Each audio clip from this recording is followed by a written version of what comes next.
Imagine a night so profound and silent that the only sound is the gentle rustling of the baobab leaves brushing against the dry wind, and the soft, rhythmic breathing of your family sleeping peacefully beside you on hand-woven mats. You are Nahat the Saryu, centuries before the modern wove decided to carve arbitrary borders into this ancient, sacred land. You are Dota, a sister, proud CM mother with a child of your own sleeping against your chest. Your identity is deeply, Nike-sitami rooted in the dark soil than a few feet. The stars scattered across the vast African sky, the exact same stars your ancestors navigated by for generations. You know exactly who you are, where you belong, where you commit to speaks of you, or where you feature who's. You are human being with a name, a history, a lineage, a soul.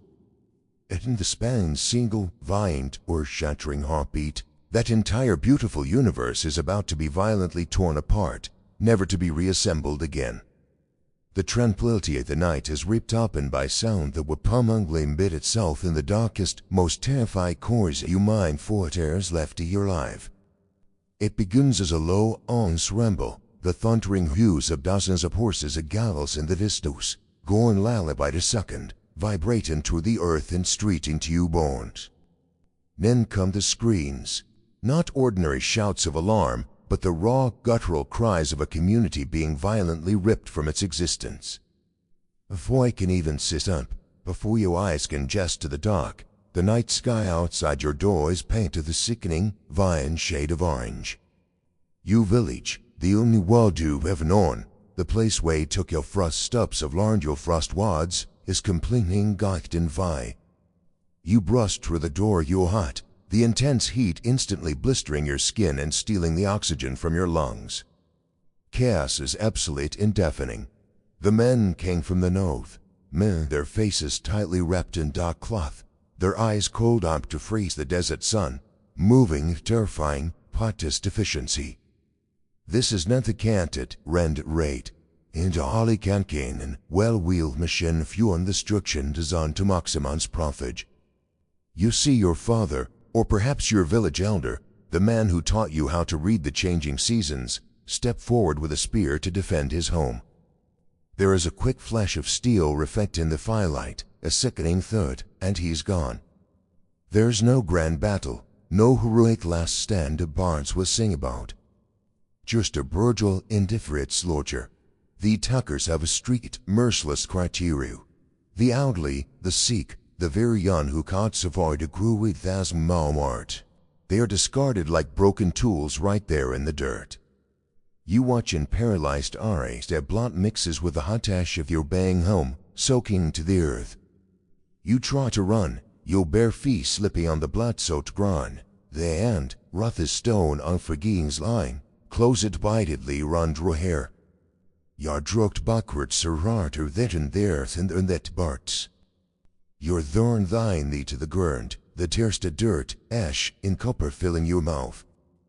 As you are dragged ruthlessly by your hair toward the center of the village, you realize a terrifying, stomach-turning truth. You are not being killed because you are suddenly too valuable to die. In this exact moment, you transition from a living, breathing human being to a piece of commercial property. In the center of the rude, smoking village, the survivors are violently herded together like livestock. This is where the true, psychological hard your new reality begins. You are breathing heavily, terrified tears cutting clean tracks through the thick suit on your face, but you are forced to stand up straight. A man approaches you. He does not look at you with anger, hatred, or malice. That's what makes it so incredibly terrifying. He looks at you with the absolutely chilling attachment of a morphant exhaling piece of food immaculate. He grades you jaw, his fingers pressing painfully against your cheeks, and forces your mouth open. He rubs his thumbs over your teeth and gums, checking for signs of disease and estimating your age. He violently pulls down your eyelids to check for jaundice, feels the muscle tone your arms and legs, and runs his hands over your body when invasive dehumize and entitled makes your stomach turn. He gag, you cry out, you try to pull away from spuffy hands, the gripping the back in your neck tightens until you're physically gasping for air and your knees buckle. If you're too young, you are financial burden who needs feeding. If you're too old, your market value is diminished. Until you find that tragic, cursed window youth and vitality, roughly between 13 and 25 years old, you pre-man, I sota to merchandise. You fit these inch weird specifications demanded by worthy boarders who know against thousand tomorrow's weed. You pass the merchant's taste. The mag zang he steads bag, notes to another man holding a heavily embroidered leather pouch. Coins jingle, changing hands as sickening transaction seals your fate. You have just been sold, and the sun hasn't even fully crested the horizon. You kept us speaking rapidly, you do not understand, negotiating further prices in coins and goods, but one specific way is repeated over and over again, Jaria. The transaction says it means sale, but that translation is a tile too soft, too clean. It hides a devastating reality the word. What Jaria truly means is that your soul has been legally and permanently separated from your flesh. Your body is now a vessel for another man's profit, for free labor, for forced pleasure, for to the buyer and the will desires to do it. Your past has just been completely erased, and your future is a terrifying blank page waiting to be written in blood, sweat, in chains. As the sun begins to rise, cresting pale, indifferent, and correlative smoldering ruins of your present history, the true magnitude of this nightmare begins to settle heavily on your shoulders. When we speak of the horrors of slavery today, the modern world almost exclusively pictures massive wooden ships crossing the violent waves of the Atlantic Ocean. We think of the 12 to 15 million stone wave of 4 Antilles, forced into overcrowded vessels bound for the plantations of the Americas. That specific history is deeply documented and rightly told. It is mourned globally. It has massive museums, powerful movies, and solar monuments. Children monument in school, and politicians give speeches about it tongue short and never repeated. It is a heavy, rust-covered iron cars vindy clumped around your neck, looking you widgety to 11 other weeping women shivering beside you, your unoily and entirely different trade. And trade far older, significantly longer, and by menus or metrics even more devastating. This is the Arab slave trade, a ruthless, continuous, and highly organized destruction of human life from the African continent against the 8th century, shortly after the rise of new empires across North Africa, at the Nile Tree, the Fishy and some regions of the late 20th century. To see the terrifying fate from old, Saudi Arabia for tree by trade raid 1962, Mortair 1981. These are not dates for ancient, forgotten history. These dates your grandparents Umnambakili. They're people alive walking the earth they who born to societies where the suck traits to operate illegally entirely they will. For befitting hunter years, while great empires rose and fell across the globe, as in Israel, Cotton, Spain, Sheen, Chuat, Sori, Atri, 14 and 17 being Africans. Some historians argue the true number is even higher because records were deliberately inconsistent and countless deaths went undocumented in the vast, unforgiving wastelands. It is a dark history that was deliberately, carefully designed by its perpetrators to leave absolutely no descendants, no survivors, and no cultural trace behind. It is a history the world has conveniently decided to ignore, buried deeply beneath the very shifting sands or bet to be forced to cross. If bringing these buried, uncomfortable truths to the light is something you value, take a quick second to hit that subscribe button right now, because we are just beginning to scratch the surface of a history they tried to erase forever. The heavy iron chain linking your color to the woman in front of you is suddenly pulled terrifyingly tight. The rough mental bites deeply into your collarvine, threatening to break the skin. You turn your head to look back one final, desperate time. You see the unbearded bodies of your family members, the smoking ashes of your childhood, the absolute end of your bloodline in this land. A heavy leather whip cracks through the crisp morning air, sounding sharp and final as a gunshot. The brutal command is shot in a tongue that will soon become the only language of your captivity. You're forcefully shoved forward. You're forced to take a trembling step and then mother. You're marching away from the only world you have ever known, stepping completely off the edge of humanity and walking straight into a purgatory of relentless heat, unimaginable thirst, and endless suffering. The hot sand begins to shift beneath your bleeding feet, erasing your footprints almost as soon as you make them. And as the immense, terrifying, seemingly endless void of the Sahara Desert looms on the horizon, opening its massive jaws to swallow your caravan whole, you take your first agonizing step into hell where the living will soon envy the dead, where the sand itself is made of crushed bone and forgotten ash. This is the Trans-Saharan route, a geographic nightmare stretching thousands of miles from the lush, vibrant regions of sub-Saharan Africa all the way to the opulent, bustling slave markets in North Africa, Tripoli, Tunis, Cairo, and Marrakesh. You're embarking on journey that not in miles, days, or weeks, a puny, terrifying etcher-death. Hitch the sheer, incomprehensible distance from New York to Denver, or from London to Moscow. Now, strip away every conceivable comfort.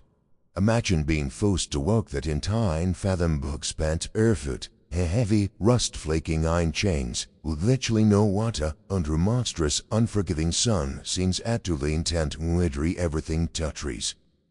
The Sahara is not really devoid, ever widest, most hostile but doubt environment and for to the art.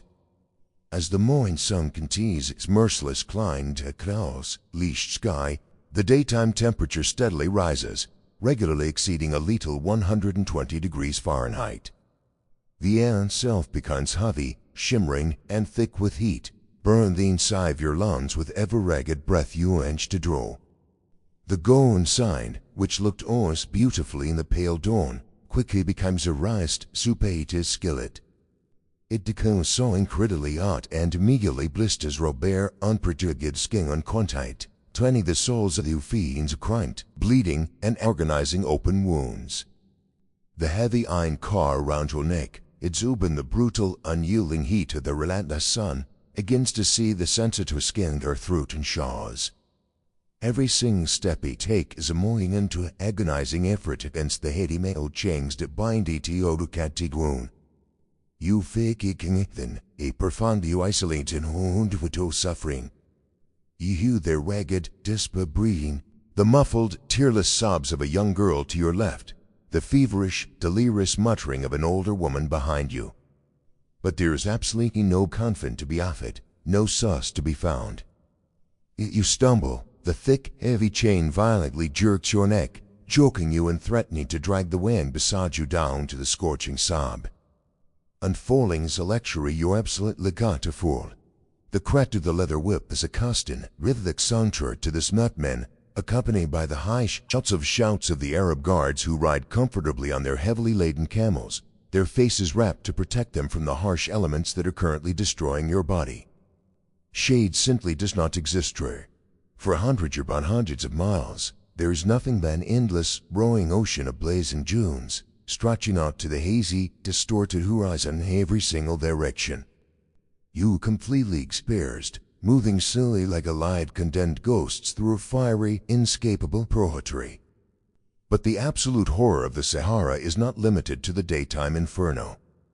Just when you think your physical body can endure no more the blistering heat, the sun finally dips below the horizon, plunging vast desert into darkness. And with the doubtless comes an entirely new, agonizing form of torture. The temperature plummets with a shocking, terrifying rapidity. The exact same time the utterly bright who lied to our midday can effortlessly drop to temperatures way below freezing after dark. The sweat that has dried to a crust of salt on your skin now turns to ice. You have no blankets, no proper clothing, nothing to shield your battered, exhausted body from the biting, freezing wind that howls across the dunes like a chorus of downed souls. You held together with the other captive women, the cold-eyed of your tribes pressing against your shivering flesh, desperately trying to shout of an inscoon now to bite means now. The extreme tenders of swinds align, from the devastating heat of noon to the bone-chilling freeze of midnight, are enough to kill the weak, the young, and the elderly within the very first few days of the march. And then there is the agonizing, mind-breaking torture of the marcher. Water is the absolute most precious, highly contested resource in this barren wasteland, and it is strictly rationed by the Moochins with a brutal, terrifying, purely economic calculation that defies all human contention. The cows, carrying the lucrative trade goods, spices, and supplies, are heavily dependent on water to survive the growing journey. Camels are incredibly expensive. There are significant financial investment, absolutely essential for the logistical success of the caravan. Captive slaves, however, are infinitely cheaper than cows. Slaves are easily replaceable commodities, picked up in massive numbers from countless ruined villages to slight yours. Therefore, according to the cold, merciless mathematics of the Arab slave trade, the human captives receive only whatever meager, filthy, stagnant water remains after the valuable animals have had their fill. Your lips dry out, painfully cracking until they bleed continuously. Your tongue swells to twice its normal size, pressing uncomfortably against the roof of your mouth, making it nearly impossible to swallow the thick, dry dust that coats your throat. You march with the maddening, agonizing knowledge that there is absolutely nothing to drink, and there are still hundreds of miles of burning sand lying directly ahead. Food is just as scarce and just as tightly restricted. You throw tightly insignificant handfuls of rock-hard dry dates, or perhaps a tough, salty piece of preserved meat. Just barely enough caloric intake to keep your legs mechanically moving forward, but never enough to actually maintain your health, strength, or sanity over the long, grueling months of relentless walking. The physiological breakdown of the human body under these extreme, horrific conditions is catastrophic. The mortality rates for these trans-Saharan crossings are staggering, numbers so massive they numb the rotten mind. Historians and scholars conservatively estimate that 20 to 30% of all enslaved Africans died during these desert crossings. Some particularly brutal caravans lost over half their human cargo. There are deeply disturbing, documented accounts of merchant caravans arriving at the northern destinations and suffered massive losses in even 60%. When one collapses beside you, her body finally giving out, her spirit broken by the iron and misery, she's simply unchanged and left exactly where she fell. The gods do not step up for aid. The caravan does not pause to bury the dead. Stopping to degrade in Han, 8 oath with unnecessary so down lucrative change. Pausing to help a dying woman might jeopardize the limited water supply and endanger the survival of the living, say where ice. The harshy guise of the scuffling span enterprise simply heals upon a illusion of compassion. People are routinely abandoned while they are still breathing, left sitting alone in the immense, silent expanse of the desert, watching the caravan slowly disappear over the dunes, waiting in utter despair for dehydration, exposure, or the desert scavengers to finally claim them. By the way, if you find yourself captivated by the dark, hidden corners of human history that the mainstream books often gloss over, make sure you hit the subscribe button right now. We dedicate them to bringing these forgotten, powerful stories into the light, and having you with us makes that mission possible. Because of this ruthless abandonment, the ancient trade routes crisscrossing the Sahara rapidly became permanently marked by the gruesome, silent evidence of this massive human tragedy. They literally became roads paved with the dead. 19th century European spots, such as the German traveler Heinrich Both, who successfully crossed the Sahara in the 1850s, meticulously documented the sheer, unimaginable horror of what they witnessed along these ancient parts. Both chillingly writ that the desert road was literally strewn with the bleached, gleaming skeletons of the unfortunate captives. In some particularly treacherous valleys and passes, the hewn bone was so densely packed, so incredibly numerous, one could hardly guide their horse or camel without stepping directly on the hewn scones, polished to a stark, terrifying white by the relentless desert sun. Fractured rib cages protruding halfway out of the ever-drifting, restless sand, scattered femurs and shattered pelvises stretching as far as the eye could see. These were not the ancient remains of some long-forgotten civilization.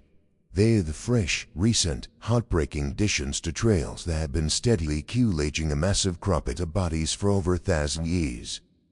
As you trot forward, you being feet constantly stepping over the remains of those who walked this exact path before you, the psychological torment rivals the physical pain. You first look at the scattered bones and realize that this could easily be autumn fade by sunset. French explorer René Caillier documented similar gut-wrenching horrors on the western routes, describing vast side valleys of the peat stock white frontistles, not for soaked deposits or pale signed, but entirely for the chevaline accumulated-hewn bones. Gustave Nachtigall, a Napoleon explorer, wrote of passing through desolate regions where the crushed skulls and splintered bones gave the loose desert sand an almost solid pavement-like quality underfoot. Hundreds of thousands of vibrant, living people, perhaps millions, over the span of 13 long, brutal centuries, had their lives extinguished here. Their remains are eternally scattered across the world's largest, most unforgiving desert, acting silent, permanent milestones marking the very plots that swallowed them whole. They are the mute, devastating testimony to a colossal, organized trade in human flesh that the rest of the world actively chose to ignore, downplay, or entirely forget.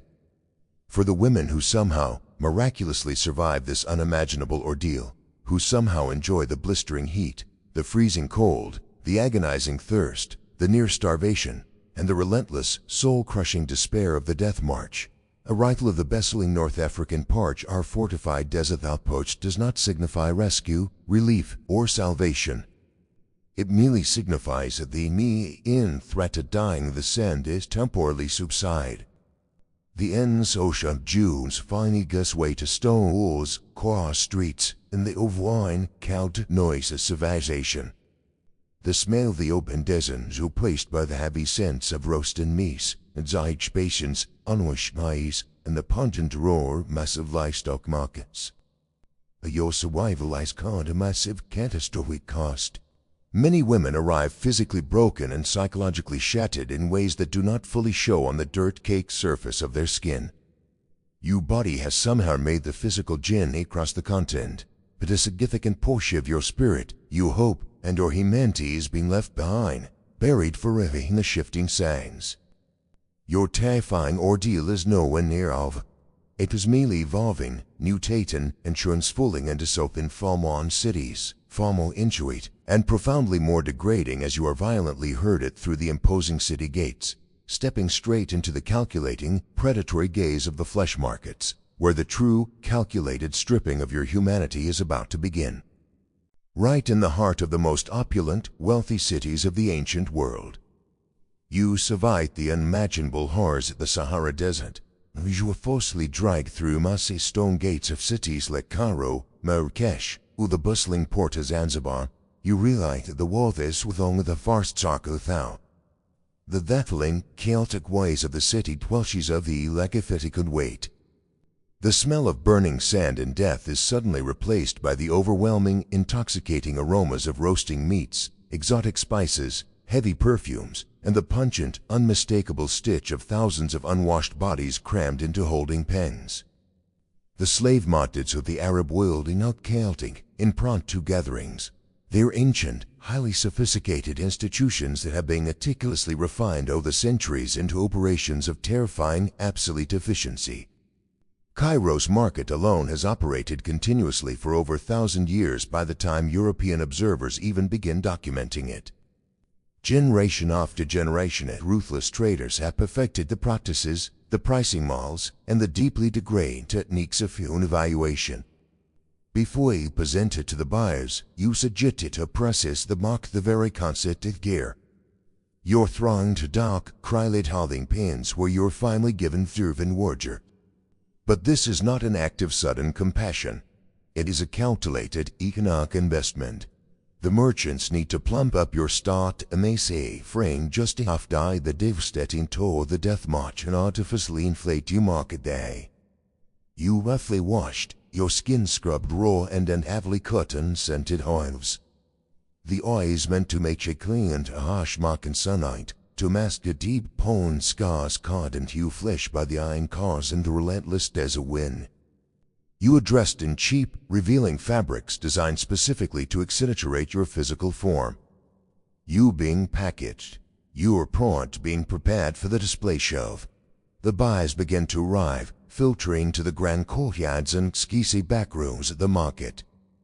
They couvren crest of astelemic real in fabriand.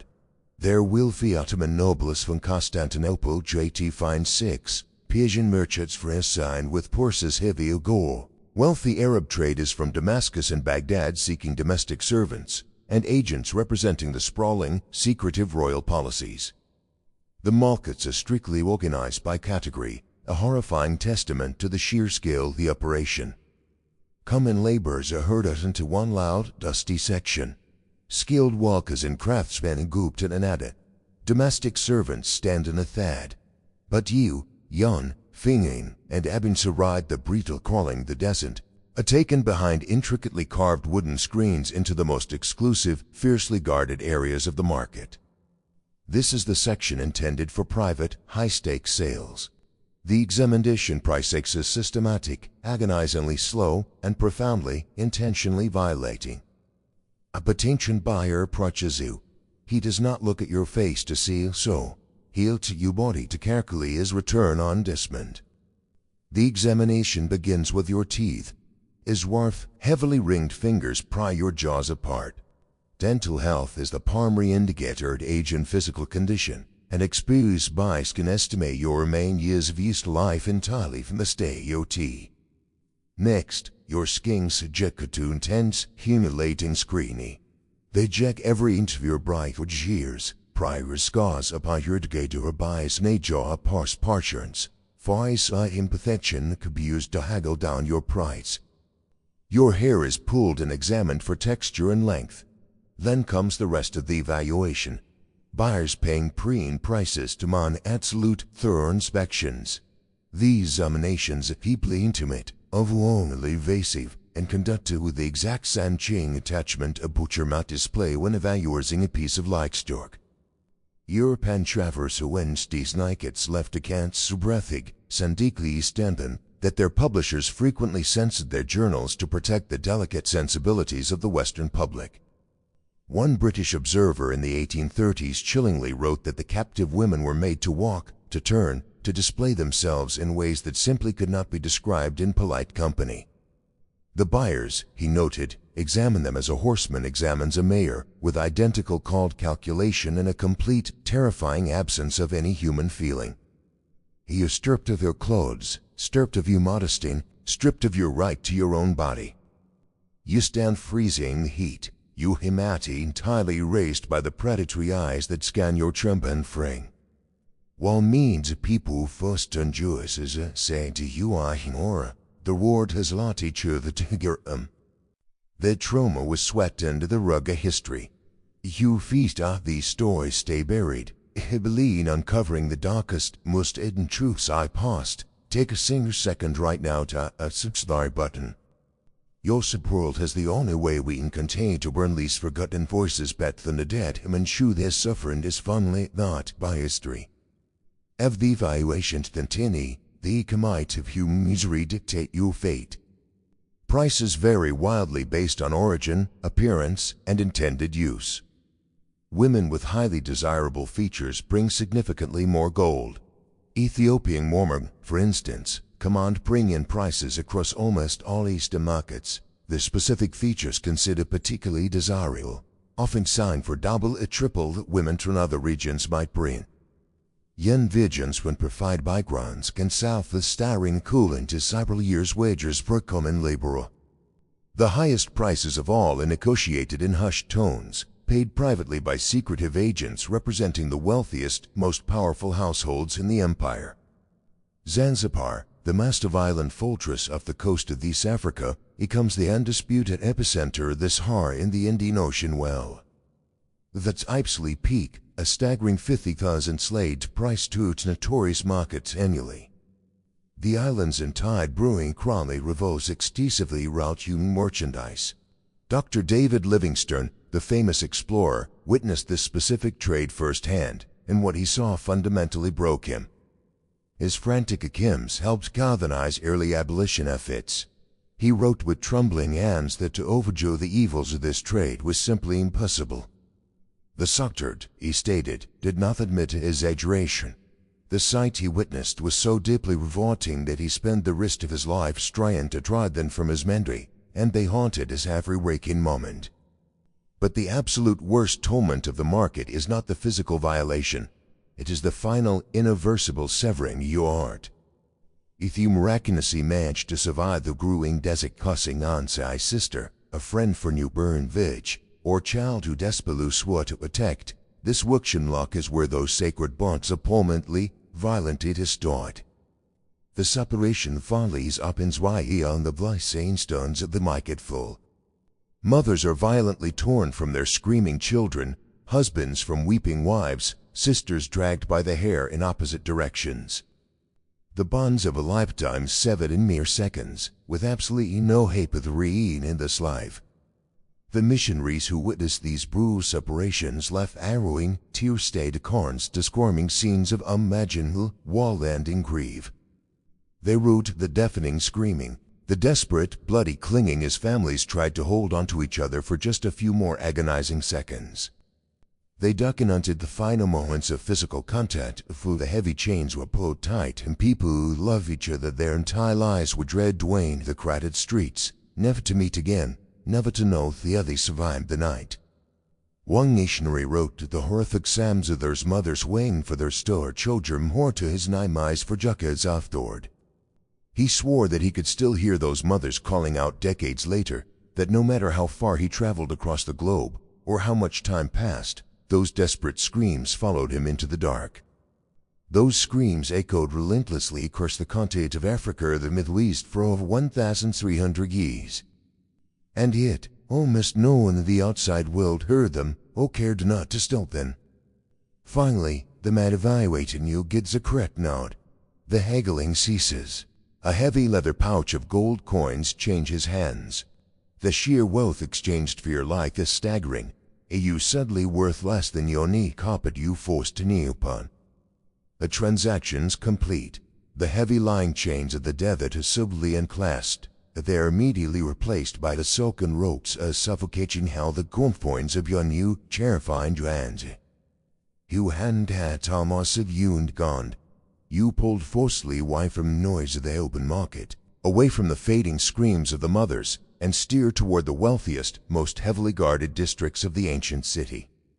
You walk in blindly toward a fate that is only whispered about in terrified rumors, stepping out of the harsh, burning sunlight and disappearing permanently into the gilded, inescapable shadows of the harem.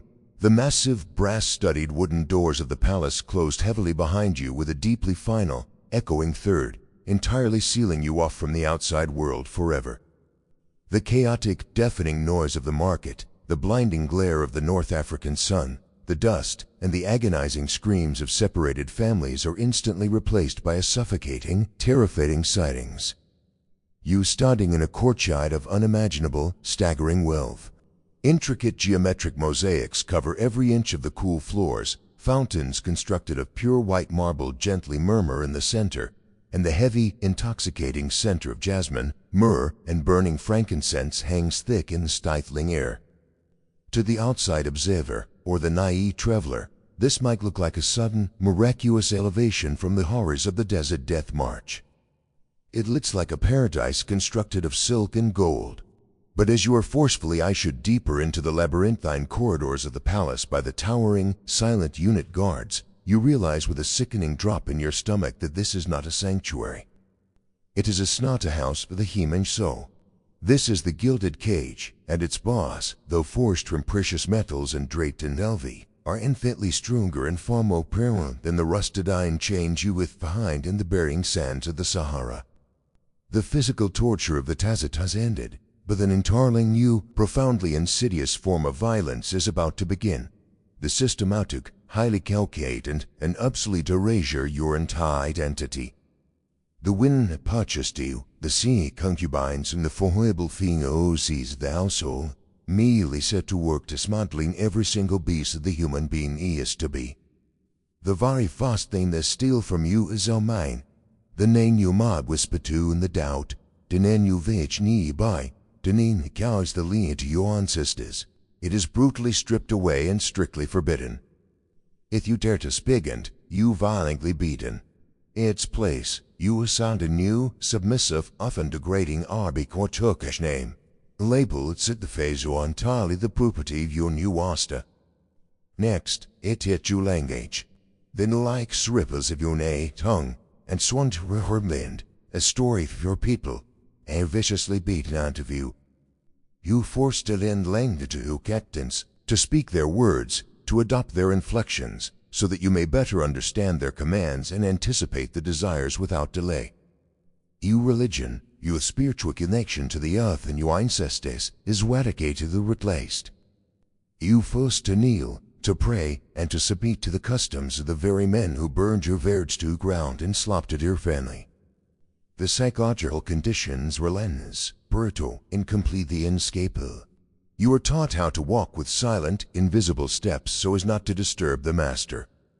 You taught how to lower your eyes, how to serve, how to pour tea, how to bathe, and exactly what is permitted in his lethally pushed the claustrophobic high walls of the harem. You fought and gored this terrifying assimilation process style and you ought completely to scoop out your mockeries, your grief, and your spirit, and to rethrow the antivisor thereby with assured beings. Eventually, the horrific truth sets in. Nothing will remain of the vibrant girl who lived in the Sahel. The person your family loved is entirely gone, murdered without a single drop of blood being spilled, replaced by a perfectly calibrated, terrified instrument created solely to serve her owners. If exposing this deliberate, calculated erasure of human history is something you believe the modern world needs to see, please take a brief moment to the subscribe button right now. Your support is the only tool we have to break the deafening silence that has covered these atrocities for over a millennium. We cannot let the truth remain buried in these gilded cages. The harem itself is an incredibly complex, deeply dangerous political institution. It is not merely a place of passive, decadent physical gratifications often romanticized in Orientalist paintings and Western fiction. It is a ruthless, high-stakes battleground where captive women are forced to compete against one another for the absolute most basic elements of survival and favor. Wealthy Ottoman sultans maintained massive imperial harems holding hundreds, sometimes thousands, of enslaved women from across the globe. Even lesser provincial governors, wealthy merchants, and military commanders kept proportional collections of human beings. Within these suffocating, pathened walls, women scheme, form desperate, fragile alliances, and actively undermine their rivals. Poison slipping into a silver goblet is a terrifyingly common occurrence. The political maneuvering behind these ornate screens is just as sophisticated and often far more lethal. The action taking place in full, male-dominated courts outside. For nearly catch an African woman, the hierarchy is crushing absolute. The ultimate, most desperate prize in this terrifying survival gang leaves parenasant to the powerful man who owns you. Under Islamic law, a slave who bears her master's child achieves a specific, highly regulated legal status known as lad, which translates to mother of a child. This designation technically provides some meager protections. She can no longer be legally sold or traded away to her master. The child she bears is born legally free and is often not by the father. And, upon the inevitable death of her master, she will finally gain her own freedom. But this legal loophole is built entirely on a foundation of profound, inescapable violation.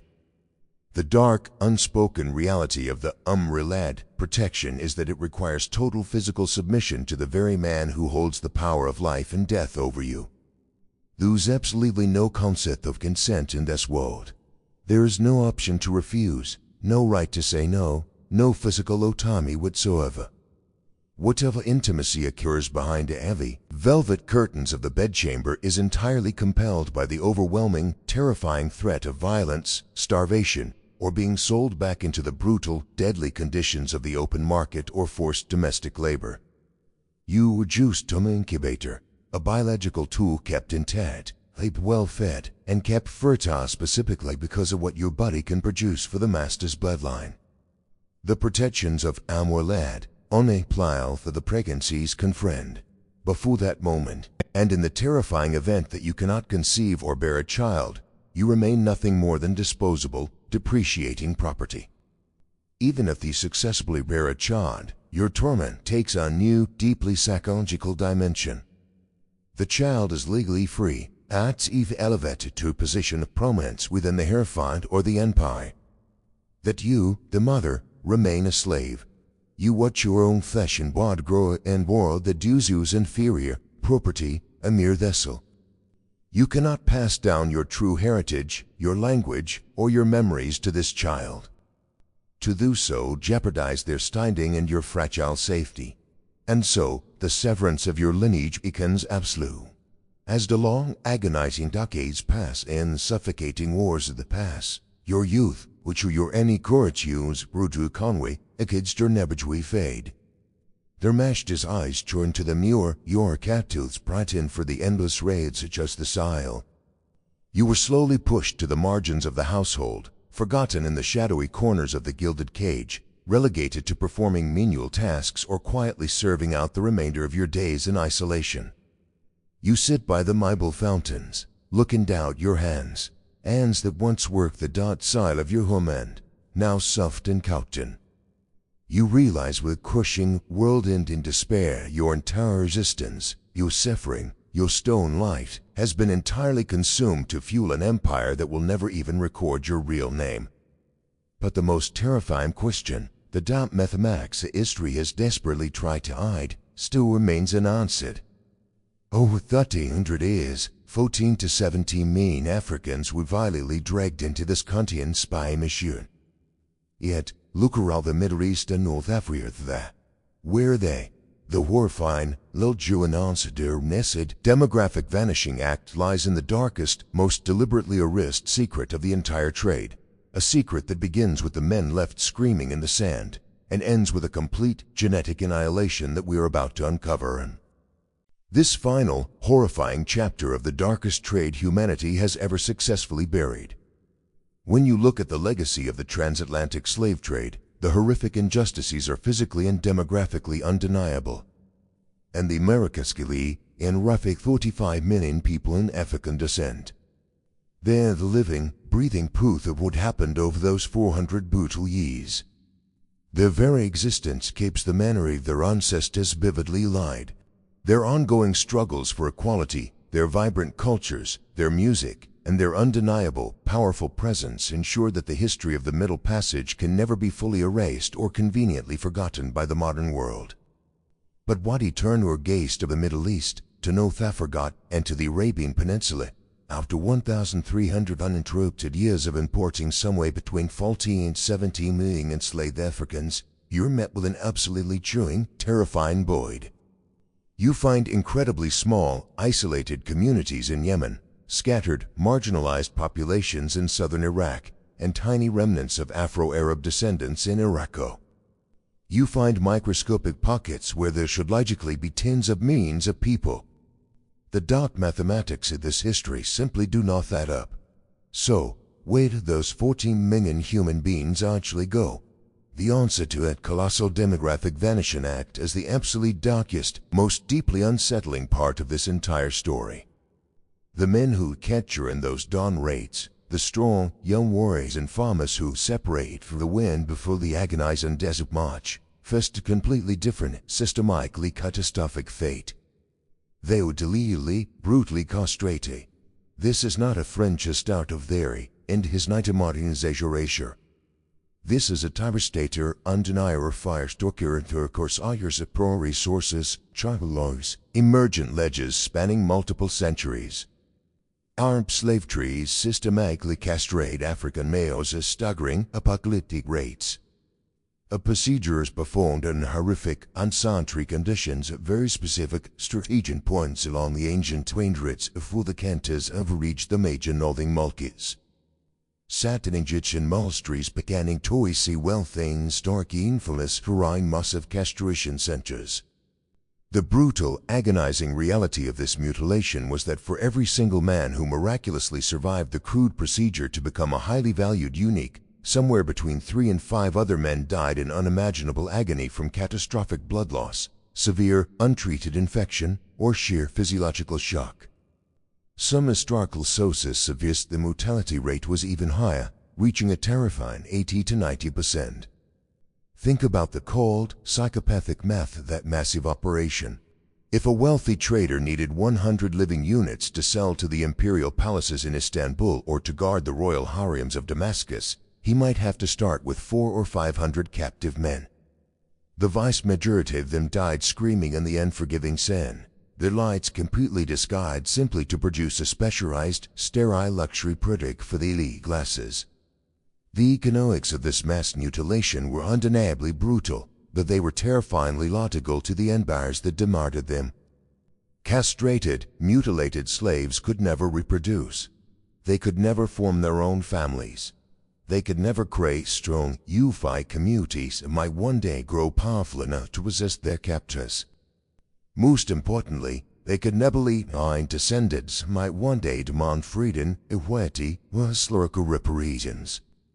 They simply worked in parcels, arranged in shadowy corridors, they died capriciously, and they were seamlessly replaced with a fresh batch of bleeding captives from the very next caravan. This was a multi-generational cycle of mass demographic engineering, effectively a slow-motion genocide designed to ensure the enslaved male population remained entirely dependent, completely isolated, and permanently erased from the future. But the women like the one we followed from the burning Sahel, the one forced to enjoy the absolute hell of the Sahara and the suffocating degradation of the Kara flesh markets, served a completely different yet equally destructive function in the grand scheme of this continent-spanning machine. They were deliberately kept intact. They were kept fertile. They were kept alive specifically because of what their bodies could produce for their masters. And what happened to bloodlines is a story these starker records of the time only tell in careful, polite euphemisms, in the valuable sciences between the words of quanthistorians, and in details that the writers of the Islamic Golden Age considered far too indelicate to describe directly. The children born to these enslaved African women, the children fed entirely by the Arab, Turkish, or Persian masters through relentless coercion, were legally integrated into the patriarchal societies of their captors. Over the span of generations, these children married a dominant, lighter-skinned population. With every passing decade, with every new generation born into the policies in the wealthiest states, their physical African features blended and faded. Their rich, ancient heritage was systematically diluted with each new birth until it became entirely invisible, until it vanished completely into the genetic tapestry of the Middle East. This was the final, absolute eraser. It was not just the physical death of the individuals who stoned through their homes. It was the deliberate, calculated extinction of the descendants. It was the total annihilation of any biological or cultural evidence that their vibrant lives, their beautiful languages, or their societies had ever existed in the first place.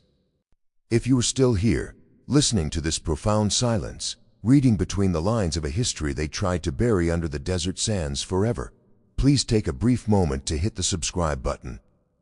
This channel exists solely to unearth the stories that the victors in the empires of the past tried to erase. By subscribing, you ensure that these 14 million stolen lies are never relegated to the shadows again. The Arab slave trade did not end with a dramatic, sweeping moment of moral clarity. There was no great emancipation proclamation. There was no body transformed civil war fought of the undeniable humanity these means captives. There was no defined moment when the world collectively rose up and declared this ancient, festering evil to be permanently finished. Instead, it faded incredibly slowly, moltingly, and almost entirely under intense external pressure rather than any internal moral awakening. British naval power gradually choked off the East African sea routes in late 1800s, hunting down the wooden dhows packed with human cargo. Global administration systematically suppressed the trans-Saharan Caroline tree as European pirates ruthlessly carted the African continent for their own profit.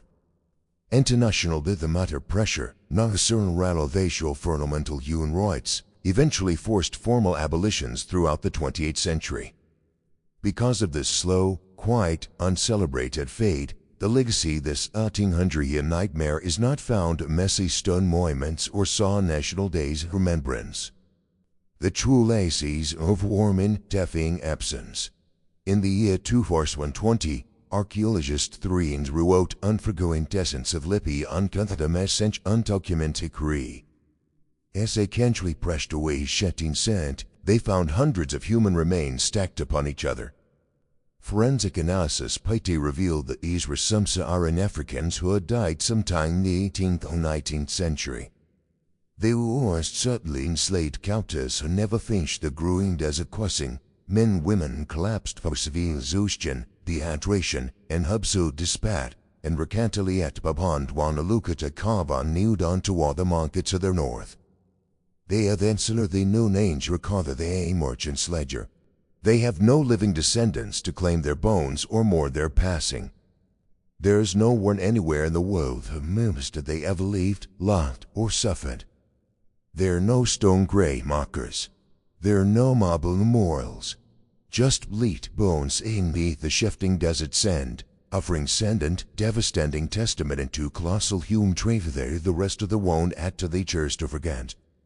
The transatlantic slave trade left us with millions of voices who fiercely demand that history is never forgotten. The Arab slave trade left us with absolutely nothing but silence. 14 million human beings were erased so completely, so thoroughly, that we do not even have the names. Think back to the wine market, the went his teeth were examined like a beast of burden, whose bully was coldly evaluated for maximum profit, whose absolute humanity was brutally stripped away one humiliating inspection at a time.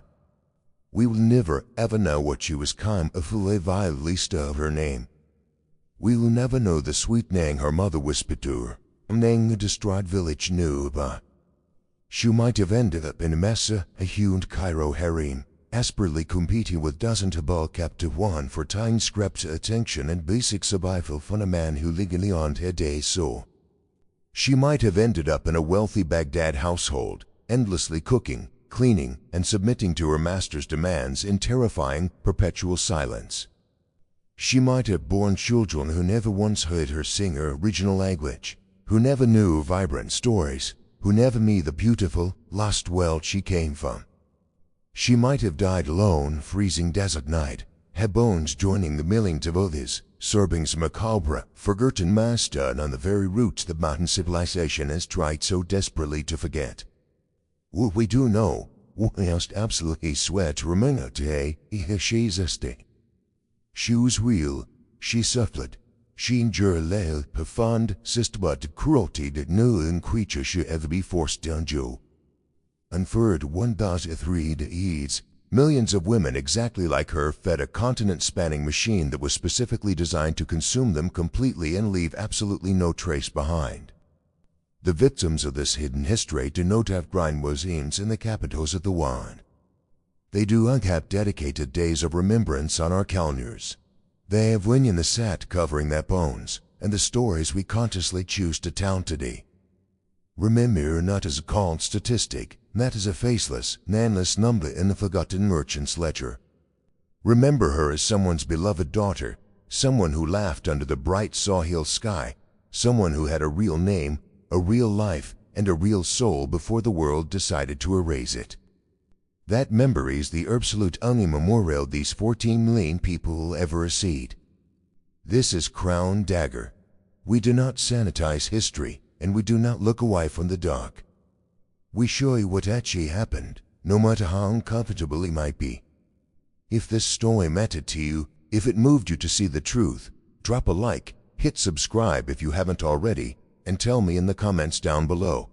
What other buried, forgotten history should we uncover next?